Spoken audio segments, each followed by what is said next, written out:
Hello, welcome back to my channel for another deck walkthrough. Today we're walking through another deck that I thought I had already done, but apparently not. So it is one of my favorite decks, and yeah, one of my favorite decks, a deck that has helped me tremendously, especially in terms of shadow work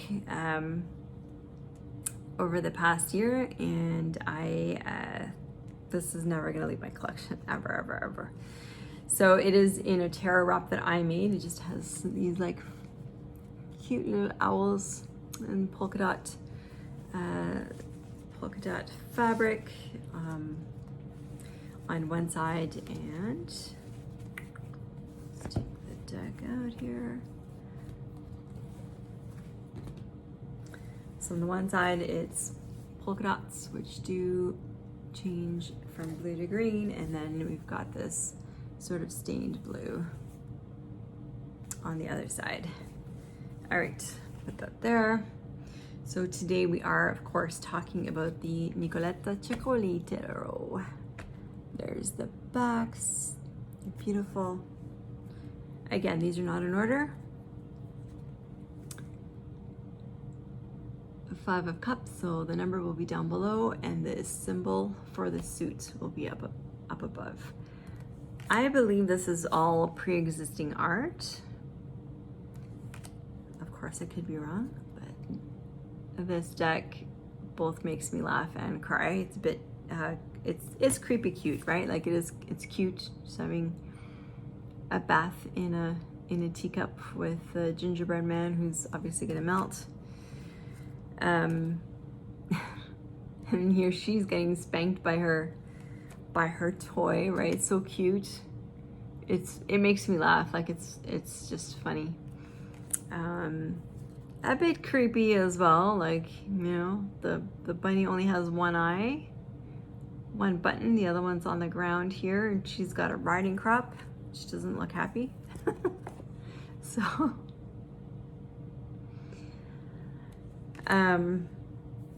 So it's interesting, right? It's a different style of artwork,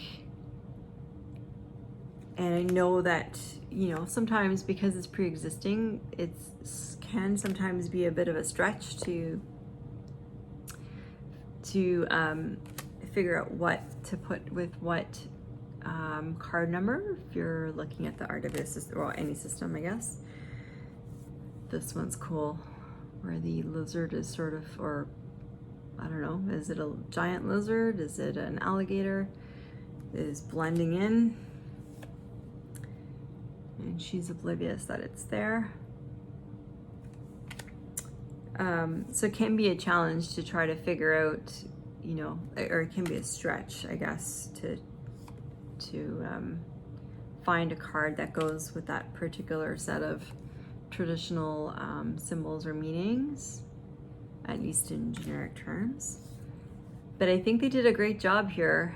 I think Nicoletta did a great job.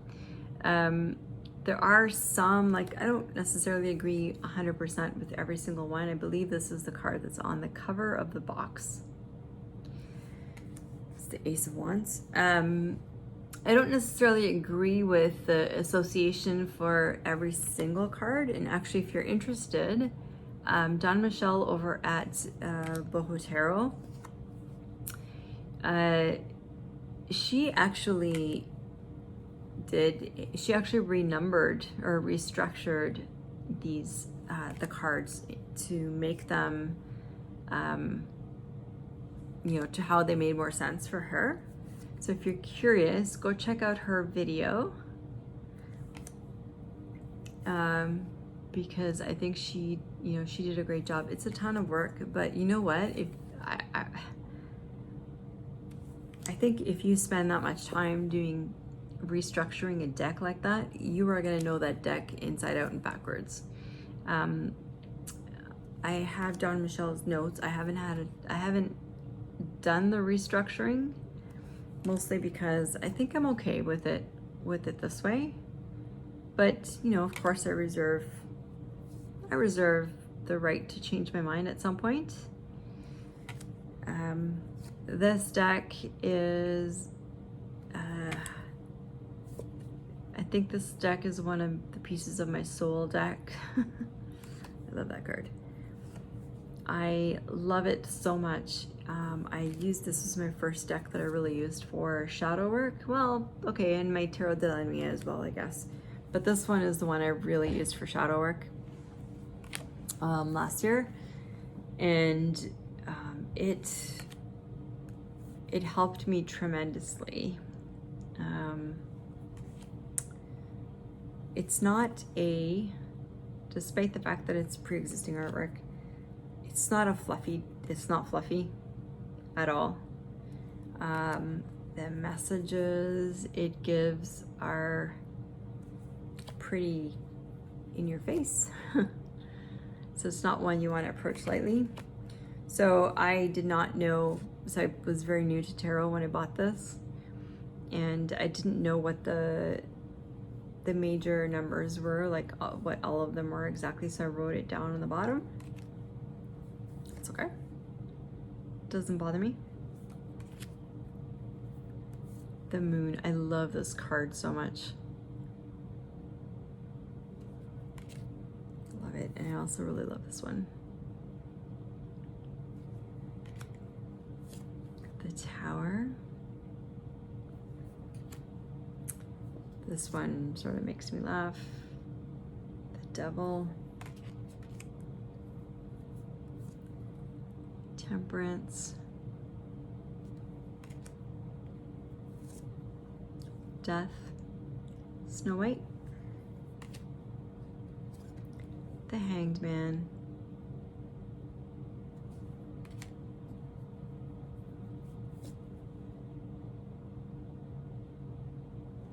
Justice. The Wheel of Fortune. Butterfly pinned to a target. The Hermit. Snail with the house on her back, so she has everything she needs. She's always home wherever she is. Strength. Just, whew. The Lovers.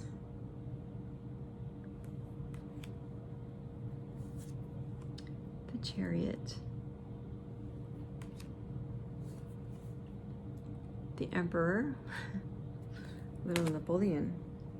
The Magician. I love this card.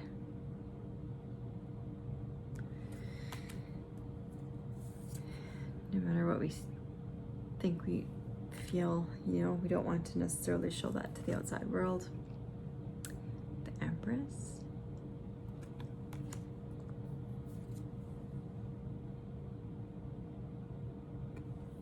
Three of Cups. The Hierophant. The Ace of Swords. The Three of Swords.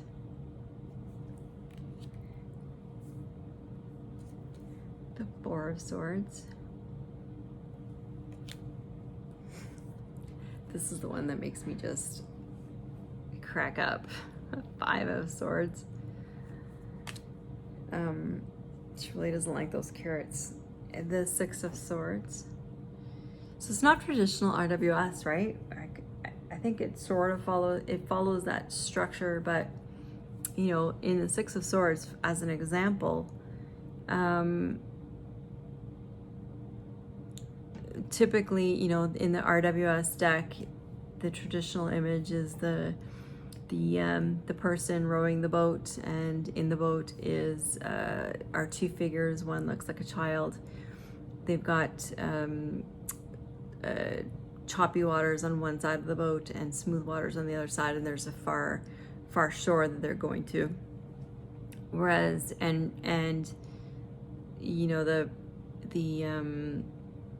general meaning can be that you're going from rough waters through to something calmer, but you don't really know the land on the other side is still shadowy, and you still don't know what's on the other side, so you're kind of taking a risk, but for hopefully a better future. And there is no future, right? Like, she is she's dead. Maybe she's just sleeping, but she looks like she's dead. So she's kind of in the land of misfit toys. So it's not, you know, it is different.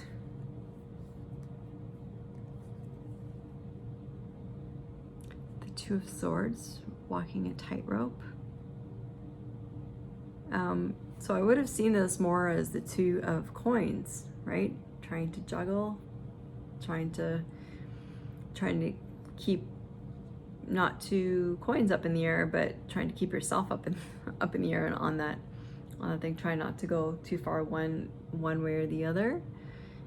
So it is, you know, like I said, the cards are in some cases a bit of a stretch,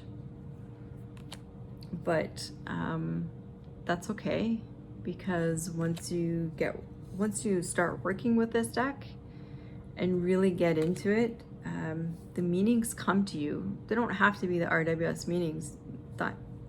They don't have to be, right? Like, nobody said if you wanted to use RWS meanings, you could just use the RWS deck. But this one just brings a different take to things, which is absolutely fine.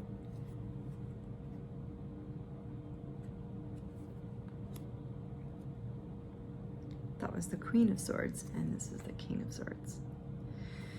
So that is the Nicoletta Ceccoli deck. I don't know why I said it that way.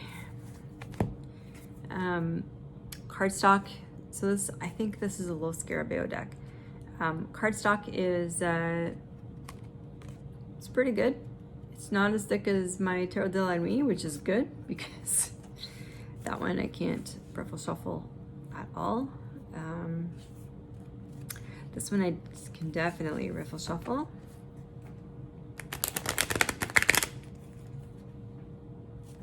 Pretty long. It's hard to do that bridge in the air.